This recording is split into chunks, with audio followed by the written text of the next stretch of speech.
Hello everyone, myself Anisha and welcome to my another new blog.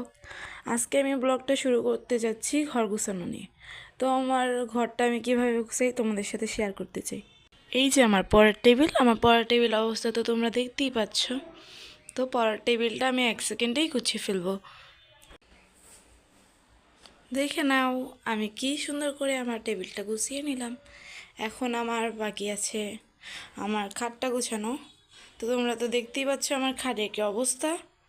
তো এখন আমি খাটটা গুছিয়ে দেখাই। সো গাইস, এই যে আমার খাটটা গুছানো এখন হয়ে গেল। তো এখন আমি পুরো ঘরটা ঝাড়ু দিব। দেখতেই তো পাচ্ছ ঘরে কি ময়লা। তো আমি ঘরটা ঝাড়ু দিয়ে তোমাদের সাথে শেয়ার করছি। এই যে আমি ঘরটা পরিষ্কার করে নিলাম। তো এখন চলো আমাদের অন্য রুমে যাওয়া যাক। তো গাইস, দেখতেই পাচ্ছ আমরা অন্য রুমে এসে পড়েছি। এখন আমি এই রুমটা গুছিয়ে তোমাদের সাথে একবারে শেয়ার করছি। সো আমি কিছু সময়ের মধ্যে রুমটা গুছিয়ে ফেললাম। আমাদের বাসায় যেহেতু 4টা বেডরুম, তাহলে আমি 4টাই শেয়ার করব তোমাদের সাথে। শুধু 2টা এখনও গুছাইলাম, আরও 2টা গুছানো বাকি আছে, ওগুলো তোমাদের সাথে শেয়ার করব।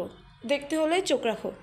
তো আজকে আমাদের এই বেডরুমটার এই অবস্থা তোমরা তো তা দেখতেই পাচ্ছ। আমি এটা গুছাবো। তো গাইস, দেখতেই তো পাচ্ছ আমি রুমটা গুছিয়ে ফেলেছি। তো এখন আমার ডাইনিং রুমটা গুছানো বাকি। দেখো আমি সব গুছিয়ে ফেলেছি। চলো আমাদের ডাইনিং রুমে চলো। দেখো ডাইনিং রুমের কি অবস্থা। হ্যাঁ, এখন এগুলো গুছিয়ে তোমাদের সাথে আবার শেয়ার করছি।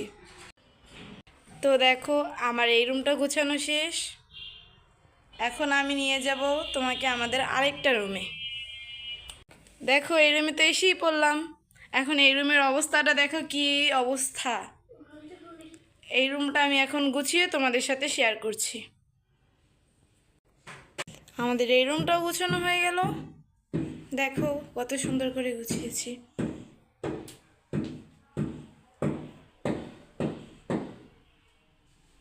তো আমাদের বেডরুম 4টা আর একটা ডাইনিং রুম তোমাদের সাথে শেয়ার করলাম। তোমাদের কেমন লাগলো তোমরা কমেন্ট করে জানিও, আর লাইক সাবস্ক্রাইব করে দিও প্লিজ। আজকের মতন আল্লাহ হাফেজ, টাটা, বাই বাই, সবাই